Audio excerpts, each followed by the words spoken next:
지금 제가 여러분한테 오늘 당부하는 것들이 있을 거예요. 이거는 여러분들 조금 깊게 새기고 들어주셨으면 좋겠어요. 절대 빚내서 수술하지 마세요. 왜 제가 이렇게 말씀드리냐면, 빚을 내서 수술하신 분 치고 수술 후에 마음이 편안하신 분이 없어요. 진짜로.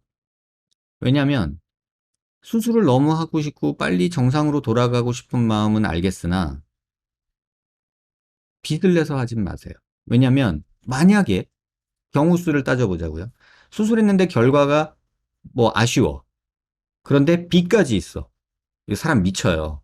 그러면 이 상황이 되면 그 미치는 마음을 주변에 다 발산하게 돼요. 어떤 환자분이 있었는데 수술을 했어요. 저한테 이제 재건 수술을 했어요. 근데 수술을 할 때 저는 요만큼까지만 하자라고 했는데 환자분이 여기를 해주세요. 여기가 제가 싫어요. 근데 여기 해봤자 별로 필요 없을 거예요. 도움 안 될 거예요. 라고 말씀드렸는데 뭐 조금 더 확장해서 하셨어요. 그래서 어쨌든 했어. 그랬는데 하고 나니까 안 할 걸 이런 생각이 드는 거예요. 그죠? 안 했으면 좋겠다 이런 생각, 그러니까 안 할 걸 괜히 내가 고집부렸다 이 생각이 들은 거예요. 그러니까 짜증이 난 거예요. 그런데다가 빚을 냈대요. 나중에 들어보니까.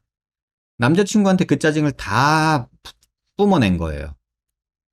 그랬는데 남자친구한테 또 두드러 맞고 멍이 들어서 막 이렇게 온 거예요. 그리고 엄마가 쫓아와요. 도대체 무슨 일이 벌어진 거냐고. 이러이러한 일이 있었던 것 같습니다. 지금 따님 좀 신경 써주셔야 될 것 같습니다. 이렇게 얘기 드렸더니 이제 뭐 또 막 뭐 이제 XX년 소리 나오면서 이제 막 뭐라고 하시죠? 그러면 그리고서는 뭐 제가 거기 이상 더 어떻게 할 수가 없잖아요. 그리고서는 그냥 이제 가정사니까 어떻게 할 수 없었는데 한두 달 있다가 이제 속된 말로 눈이 뒤집힌 상태로 오시더라고요. 환자분이. 그러니까 정신줄을 놓으셨어요. 완전히 눈이 뒤집히셔서 오셨어요. 눈빛이 달라졌어요, 사람이. 무슨 일이 있었냐 물었더니 엄마가 집에서 쫓겨냈대요. 남자친구랑 헤어지고서 지금 고시원 들어갔대요. 빚내서 수술한 거 대출 갚느라고 뭐 알바해가지고 뭐 어떻게 그냥 근근히 살고 있대요. 그 누구도 주변에서 도와주지 않는데요. 아니 본인이 그러고 다니는데 누가 도와주겠어요. 그러니까 저한테 와서 하소연을 시작을 하는 거예요. 수술이 문제일까요? 라는 생각이 들었어요. 여러분 절대 빚내서 수술하지 마세요. 그 다음에 성형수술에 올인하지 마세요.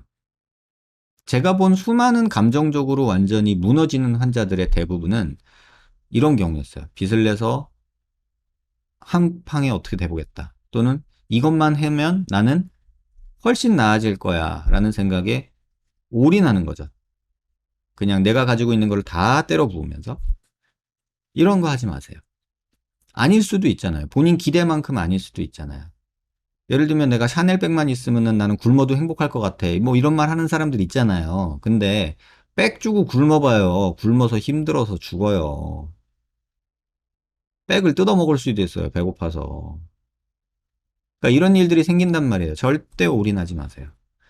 그 다음에 어떤 선택을 하던 그거를 남 탓을 하지 마세요. 본인 책임이 분명히 따라와요. 그걸 무조건 남 탓하시는 분들이 있어요. 그 다음에 또 제일 많이 보는 거. 광고글 보고 갔다가 그냥 뭔지도 모르고 했어요.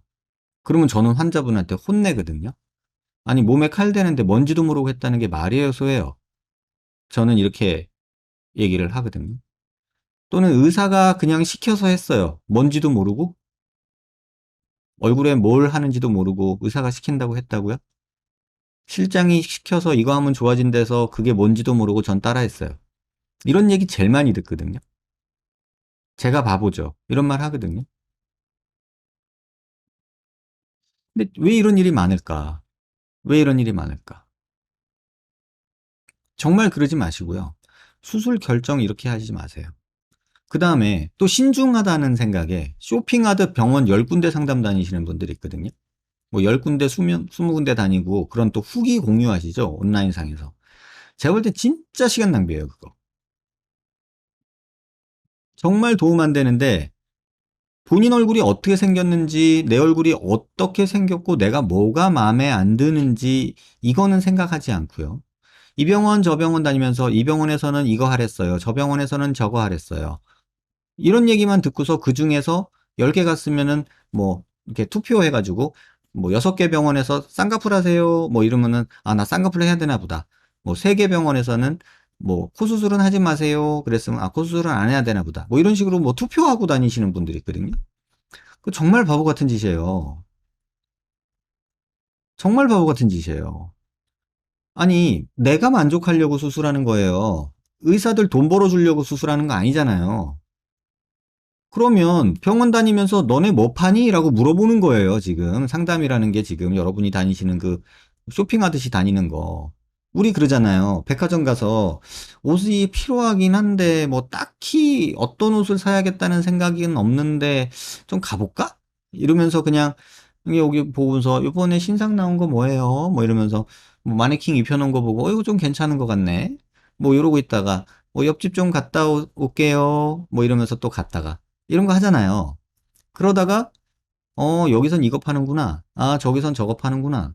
아, 저기선 저거 파는구나. 이러다가 뭐 이렇게 점원이 나한테 좀 막 이렇게 마음에 들게 잘하던가 아니면 괜히 여기가 더 뭐 세일을 한다거나 뭐 갑자기 뭐 바지 사면 티도 준다거나 뭐 이런 거 끼어 팔긴 하는 거나 뭐 이런 거 보고서 그냥 우리 마음에 드는 거 골라서 사고 오잖아요. 어떻게 병원을 똑같이 그렇게 다닐까? 나 뭔가는 하긴 해야겠는데. 한번 얘기나 들어보자. 그리고 이 병원 저 병원 다니면서 상담하고 이러지 마시고 고민을 하세요. 거울을 보고 고민을 하세요. 나는 뭐가 어떤가? 내 얼굴이 어떻게 생겼나? 첫 번째. 내가 뭐가 싫은가? 어떻게 되고 싶은가? 최소한 이 세 개는 정리를 해 오셔야 되는데 이거 없이 병원 다니시는 분들이 의외로 너무 많더라고요. 그러다가 영업당해요. 쉽게 말하면. 그러면 영업당하는 거거든요. 그럼 뭐 뭐라도 팔려고 덤비겠죠. 시스템이 지금 그렇게 만들어졌잖아요. 대한민국 성형외과 시스템이 일단 문 열고만 들어와 봐. 내가 너를 뭐 홀딱 뺏겨 먹을 거야. 뭐 이런 느낌으로 강남에 있는 모 병원은 대출 안내까지 해주잖아요. 그 대출 직원이 와가지고 병원에 상주하고 있대요. 그래가지고 성형 대출을 뭐 비용이 어떻다 그러면은 아 그러면 저분 한번 만나보시겠어요? 이렇게 해가지고 가가지고 대출 상담까지 해준대요. 그래서 그 자리에서 수술 대출도 해준대요. 지금 그런 시스템에 우리가 살고 있는 거예요, 여러분. 그럼 정신 안 차리고 있으면 워낙에 옛날에 그런 말 있었잖아요. 서울에 가면 눈 뜨고 코 베인다 뭐 이런 말 있잖아요. 지금 여러분들 그런 세계에 살고 있는데 거기다가 요새는 온라인까지 있죠. 그런 상황에서 쇼핑한 듯 다니다 보면은 낚일 수밖에 없는 거죠. 이건 꼭 여러분들이 기억했으면 좋겠어요. 그 다음에 모호한 바램보다는 현실적인 목표를 정리하세요. 현실적인 목표라는 게 바램을 구체화할 수 있는 거. 그걸 정하세요. 모호하게 아, 예뻐지고 싶어요. 아, 뭐 지금보다는 좀 세련돼지고 싶어요. 이거 뭔 소리예요? 이런 거 말고 좀 구체화하세요. 내 목표는 뭐다? 이렇게. 근데 그 목표가 뭐 예를 들면 내 목표는 장동건이 되는 거야. 이런 목표 갖고 오면 그건 현실적인 게 아니잖아요. 그쵸? 이건 정말 어려운 거예요. 여러분들이 내 목표는 뭐 장동건이다, 현빈이다, 막 이렇게 할 수 있어요. 절대로 그렇게 안 돼요. 그 외국의 인터넷 기사 보면 많이 나오잖아요. 어떤 여자가 바비 인형이 되고 싶다고 뭐 20년 동안 뭐 10매덕을 써가지고 성형수술을 해서 뭐 이렇게 된 이상한 그 있잖아요. 평생 성형수술해서 바비 인형 캐릭터처럼 된 여자 사진 이런 거 많이 보이잖아요. 짤로 돌아다니는 거 많잖아요. 그렇다고 해서 그게 뭐 우리가 봤을 때 바비 인형처럼 예뻐 이런 얼굴 거의 없잖아요. 그러니까 현실적인 목표를 세우세요. 현실적으로. 조금 나아지고 안 좋은 게 사라지고 이런 것들을 봐야 되는데 여러분이 인터넷에서 보는 것들은 완전히 뭐 그냥 새로 태어난 사람들을 보잖아요. 물론 그런 경우도 있어요. 진짜 넌 하면 용 되겠다. 딴 사람 되겠다. 아니, 저도 실제로 그렇게 만들어 놓고 볼 때마다 딱딱 놀라는 사람도 있어요. 옛날 사진 보면, 야, 제가 이제 환자분 오면 옛날 사진을 띄우거든요. 옛날 사진을 띄우면 그런 환자들은 맨날 얘기해요. 원장님, 저 사진 좀 지워줘요. 보기 싫어, 보기 싫어. 안 볼래. 막 이런단 말이에요. 그런 분들도 있어요. 실제로. 그런데 그거 역시도 가능한 범위를 여러분이 모른다면 그런 것들에 대해서 의사들의 조언을 구하세요. 그리고 그 한계를 인식하시는 게 중요해요. 그 다음에 뭔가 내가 수술을 받겠다라고 했으면 그 수술에 대한 이해를 높이세요. 그 수술에 대해서 뭐 경험한 애들이 떠들어 놓고 뭐 광고글로 해놓고 뭐 후기글 있는 거 이런 거 보지 마시고요. 그 수술이 어떤 수술이고 어떤 원리인지만 간단하게라도 이해를 하세요. 그런 것들은 여러분이 조금만 노력하면 물론 이제 돈으로 광고 때리는 그런 것들은 아주 쉽게 여러분 눈에 들어오지만 그런 좀 공부하는 내용들은 여러분이 조금은 찾아봐야겠죠. 근데 그런 이해도 없이 수술을 하지 마세요. 그러니까 이걸 제가 어떻게 예를 들냐면 여러분이 집을 산다고 한번 생각해 보세요. 집을 산다고? 그러면 TV 광고 보고 찌라시 전단 보고 그러고 사실 거예요? 가보잖아요. 집이 어떻게 생겼나 보죠.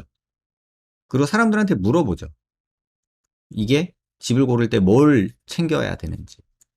공부를 하잖아요, 약간. 그리고 주변 시세도 보고, 뭐 교통도 보고, 이렇게 체크해야 될 요소들이 있잖아요.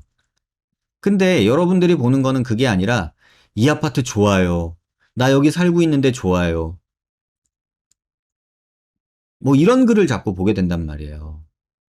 근데 그런 글들은 돈 몇 푼 안 들이고 충분히 만들어낼 수 있는 광고 글이거든요. 후기 글이고. 근데 여러분이 봐야 되는 거는 집을 고르는 법을 공부하셔야 돼요.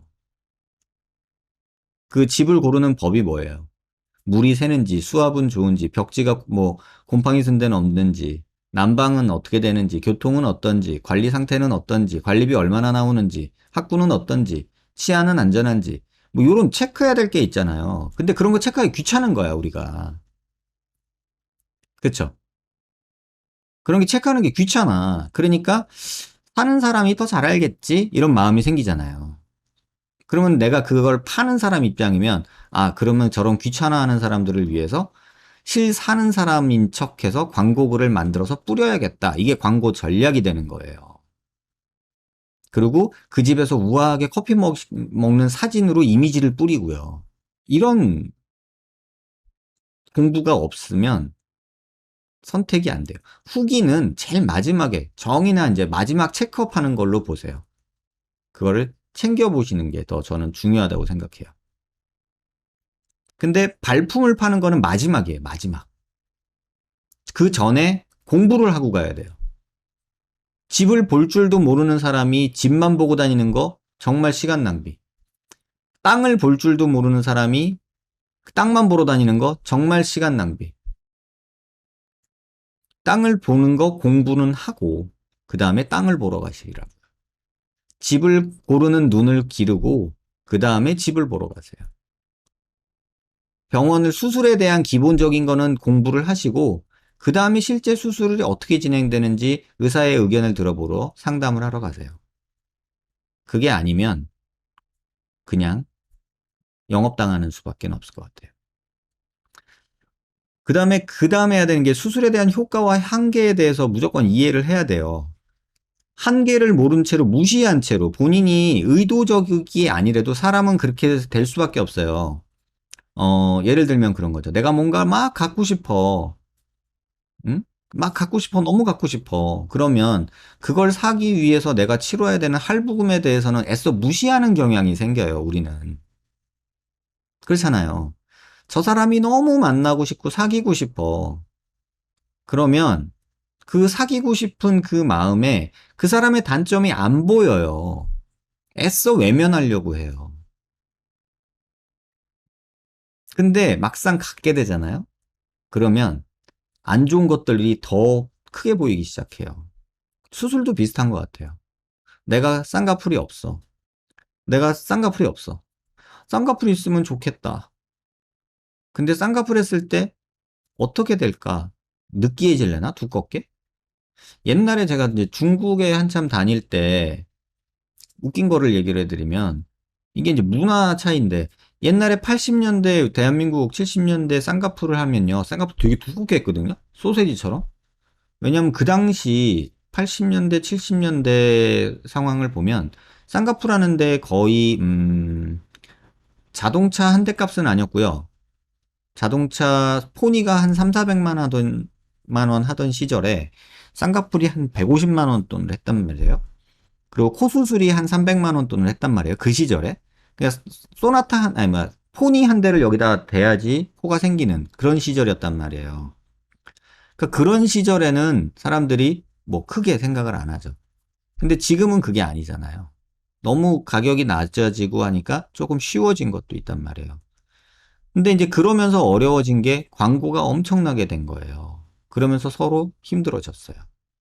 그러면 수술을 하는 거에 대해서 그 효과가 어느 정도다라는 걸 이해하셔야 되고, 이 수술의 한계는 이 정도다라는 거를 꼭 기억하셔야 돼요. 그래야 내가 그 한계에 부딪혔을 때 받아들여지는 거예요. 그 다음에 외모에 목숨 건 그 20대 초반의 그 젊은 친구들, 초중반의 젊은 친구들을 꽤 많이 보거든요. 근데 이 집착이 굉장히 병적으로 있어서 26살, 7살인데 그 나이에 성형수술을 열 몇 번을 한 친구들이 많아요. 이게 문제더라고요. 좀 더 나아지고 싶고, 좀 더 이거 했으니까 이렇게 해서 마치 그 우리 온라인 게임할 때 레벨업 하는 것처럼 내가 만렙을 찍고야 말리라 막 이러면서 현질하는 것 같은 느낌? 약간 이런 느낌이 저는 들더라고요. 근데 절대로 그 만렙 찍는 애들은 현질해서 되는 게 아니거든요. 시간을 들이고 노력을 하고 자기가 해야 되는데 그게 없더라고요. 근데 이런 외모에 대한 집착은 나중에 내가 만렙이 돼야지라고 덤볐는데 계속해서 뭔가를 하는데 어느 정도까지는 올라가는 것 같았는데 어느 순간은 하면 할수록 망가지는 시기가 와요. 그랬을 때 완전 좌절감에 자존감에 무너지고 막 이렇게 무너지는 분들을 되게 많이 봐요. 그래서 절대 그러지 마세요. 과도한 집착은 오히려 자해랑 비슷해요. 가려워서 긁어요. 사람이란 동물이 얼마나 미련스럽냐면 모기가 물렸어. 가려워. 가려우면 피나. 그죠? 긁으면. 막 긁으면 피나. 그럼 멈출 줄 알아야지 정상인 거예요. 가려워서 긁는 것까지는 우리가 뭐라 안 하잖아요. 근데 피가 나서 막 피부 껍데기가 벗겨지고 살이 패이고 있는데도 계속 긁어. 이거는 자해예요. 그러니까 그 선을 넘지 마시라는 거예요. 간지러워서 긁는 것까지 오케이.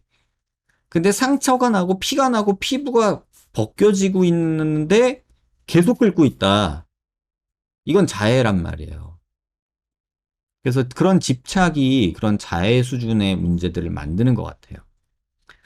그 다음에 가장 많이 얘기해 드리고 싶은 거는 불만족이 생기면 내가 이전에 선택한 거에 대해서 오답노트 작성을 꼭 하세요. 제가 늘상 말씀드리지만 공부 잘하는 애들하고 못하는 애들하고 특징이 차이가 절대적인 차이가 하나 있는데 그게 뭐냐면 열심히 한다고 잘하는 게 아니에요. 공부는. 내가 문제를 풀었으면 틀렸어요. 그러면 왜 틀렸는지에 대한 오답 노트를 작성을 안 하면 성적은 절대 안 늘어요. 문제집만 10권 풀면 뭐해? 채점하고 땡인데. 그러면 10번 푸느라고 돈, 시간은 썼을지 모르지만 결국 모르는 문제는 계속 몰라요. 그러면 공부 성적이 안 늘어요.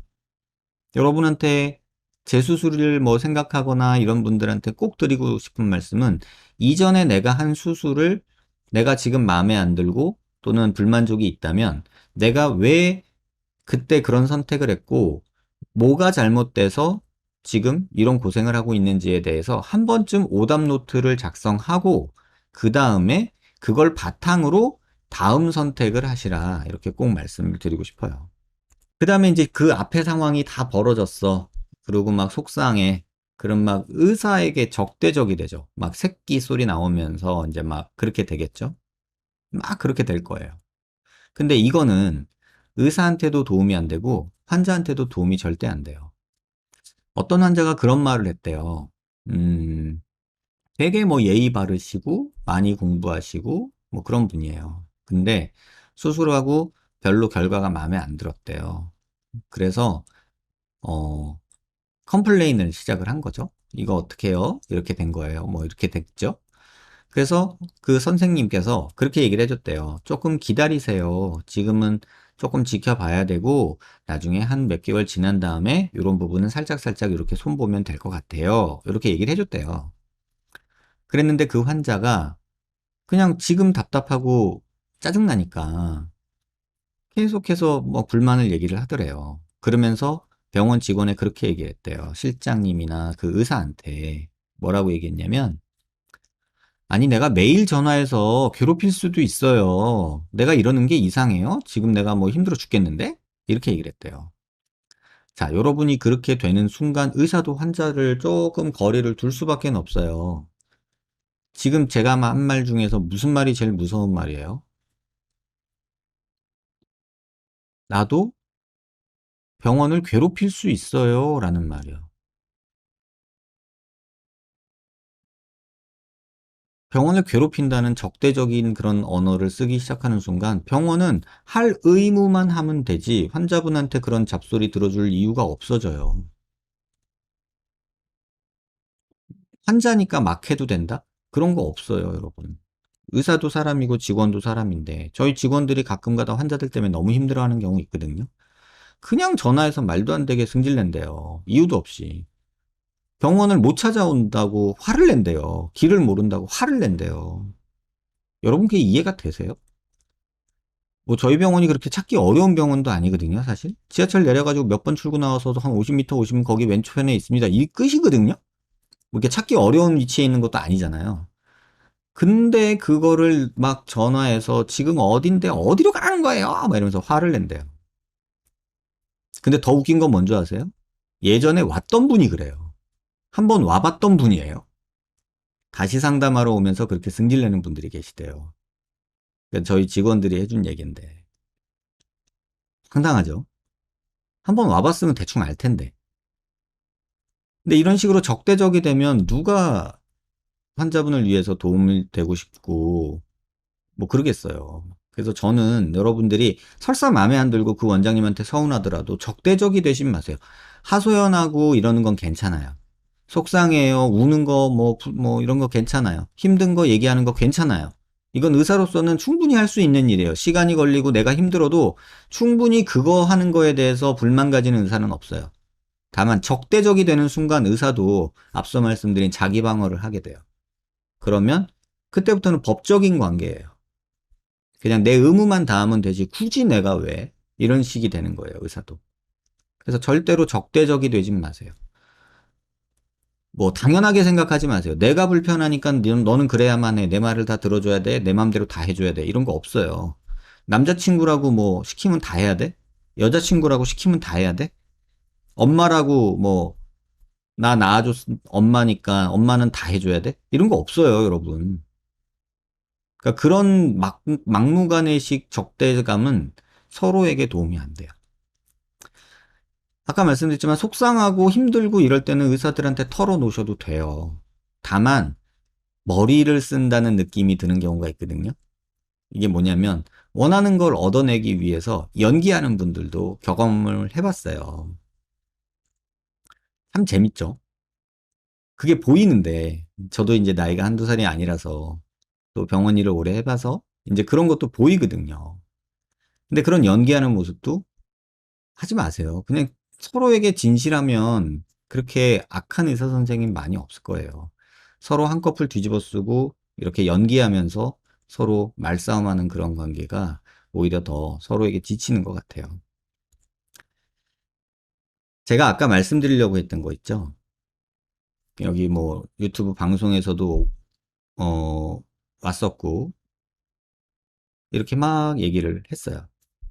그런데 그 환자분이 뭐 저한테 뭐 먹을 것도 사고 오고 막 이랬던 환자분이에요. 굉장히 뭐 예의 바르고 프렌들리하고 저한테 굉장히 잘해주셨던 그런 분이에요. 근데 오늘 이제 1년 경과를 보러 오셨는데 뭔가가 이제 조금 좀 눈빛도 달라지고 그랬는데 마지막에 이런 말씀을 하시더라고요. 어차피 상업적인 관계 아닌가요? 제가 이 그림을 옛날에 블로그에 쓴 적이 있거든요. 서로 웃는 낯짝을 하곤 한 가면을 쓰고 악수를 하고 있지만 뒤에 이렇게 칼을 숨기고 있는 이런 모습. 소름 돋는 모습인데 이번 주에 이걸 느꼈어요. 어차피 상업적인 관계 아닌가요? 아, 내가 착각했구나. 이 환자는 여태까지 사장님을 대한 거고 나는 고객님을 대한 거였는데 나는 왜 의사라고 생각하고 동네 오빠 삼촌처럼 걱정하고 챙겼을까? 이런 생각이 드는 그런 한 주였어요. 대부분의 의사는 환자한테 도움이 되고 싶어 해요. 정말 사이코패스 같은 의사가 있을 수도 있겠죠. 또 있겠죠. 하지만 그 수는 여러분이 그런 의사를 만날 확률은 굉장히 적다고 저는 확신을 해요. 왜냐하면 제 주변에 많은 의사들이 있지만 그 많은 의사들 중 대부분의 이런 마음을 갖고 있어요. 그 누구도 환자한테 해를 끼치고 싶은 마음 없어요. 자기 돈벌이에 환자한테 도움 안 되는 해를 끼치면서까지 돈을 벌고 싶어 하지는 않아요. 최소한 제 주변의 모든 의사들은. 근데 안 그런 의사도 간혹 있다는 거는 그 정도는 저도 알고 있어요. 그러니까 그 아주 극소수 일부의 사람들의 얘기로 전체 의사를 판단하지는 않으셨으면 좋겠고, 그 다음에 여러분이 세상과 싸우려고 온라인 상에서 막 이렇게 뒷담화? 이런 거 하면서, 이런 거 하는 거 좋아하잖아요. 그러니까 뭐 성형 부작용 카페 이런 데가, 성형 관련한 포탈 중에서 사람들이 제일 많잖아요. 그렇게 힘들 때는 그런 카페에서 얼굴 모르는 사람하고 정보 나눈다는 어떤 느낌으로 이런 거 하지 마시고 주변 가족이나 친구나 이런 분들한테 도움을 청하세요. 힘들다고. 제가 왜 이 말씀을 드리냐면 어떤 환자분이 있었는데요.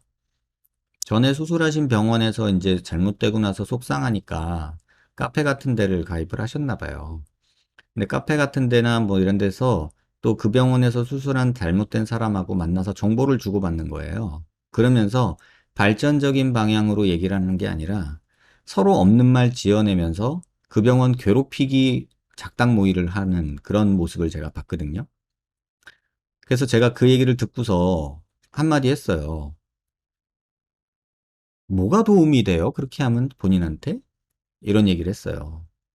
더 힘들고 우울증 약 먹고 불면증에 수면제 먹고 자고 사회생활은 못하겠고 밤마다 하는 일이라고는 그런 친구들하고 모여가지고 그 병원 어떻게 할까 뭐 이런 거나 작당 모의하고 있고 그러니까 본인한테 도움될 건 없잖아요.